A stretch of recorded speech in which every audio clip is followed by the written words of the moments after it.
সার্থক বেদনা, কবি রবীন্দ্রনাথ ঠাকুরের লেখা কবিতা। আমার সকল কাটা ধন্য করে ফুটবে গো ফুল ফুটবে, আমার সকল ব্যথা রঙিন হয়ে গোলাপ হয়ে উঠবে। আমার অনেক দিনের আকাশ চাওয়া, আসবে ছুটে দক্ষিণ হাওয়া, হৃদয় আমার আকুল করে সুগন্ধ ধন লুটবে।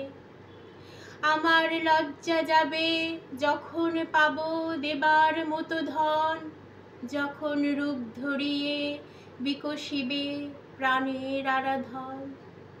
আমার বন্ধু যখন রাত্রি শেষে পরশ তারে করবে এসে, ফুরিয়ে গিয়ে দলগুলি সব চরণে তার লুটবে।